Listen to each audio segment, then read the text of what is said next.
West African leaders are holding an emergency summit in the Ghanaian capital Accra in response to a recent spate of coups in the region. The talks on Thursday were initiated after Burkina Faso on January 24 became the third member of the 15-nation Economic Community of West African States, ECOWAS, to be overtaken by the military.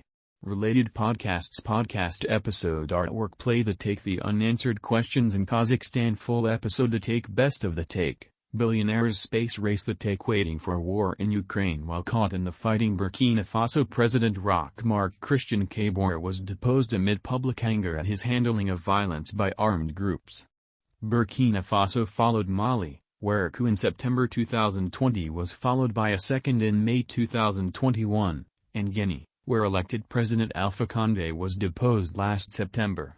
Thursday talks also come days after the president of Guinea-Bissau, Umaro Sissoko Embalo, survived an attempted coup after assailants armed with machine guns and assault rifles attacked the government palace. The region's recent turmoil has stoked fears among ECOWAS countries that efforts to steer West Africa towards stability and democracy are failing. Thursday's one-day meeting, scheduled to start at 10 o'clock GMT, will assess the bloc's actions moving forward. ECOWAS Chairman Nana Akufo-Addo said at the opening of the summit that a coup in Mali had been contagious and had led to subsequent military takeovers in the region.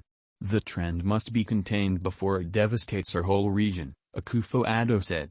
This summit will focus on the emerging threats in our region that stem from the military's interference in Mali and its contagious influence in Guinea and Burkina Faso, he said. Al Jazeera's Ahmad Idris, reporting from Accra, said many countries in the ECOWAS bloc were concerned that the coups could inspire similar actions against their governments. The question on everyone's lips is, what will the West African leaders do to stop these attempts from recurring in the region? He said. ECOWAS representatives are expected to discuss the possibility of imposing sanctions on Burkina Faso, adding to its decision to suspend Ouagadougou from the 15-nation bloc. The African Union, AU, has also suspended Burkina Faso from its Peace and Security Council. The bloc has slapped sanctions on Mali and Guinea for failing to restore civilian rule after military takeovers. Additional measures have included the closure of borders by ECOWAS members, an embargo on trade and financial transactions as well as targeted sanctions against individuals.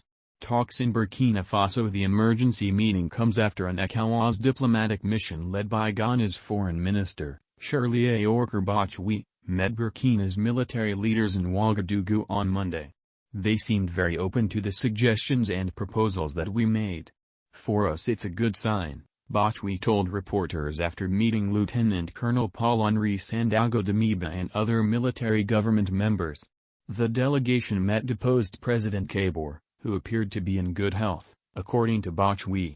The ECOWAS delegation was joined by the United Nations Special Representative for West Africa and the Sahel, UNAWAS, Mohamed Saleh Anadif, who described a very frank exchange. On Monday, Burkina Faso's military government declared it had restored the constitution, which it had swiftly suspended following the coup, and named Damiba as president and head of the armed forces during a transition period. Damiba on Tuesday met political party chiefs, many of whom said they were keen to take part in the restoration of civilian rule.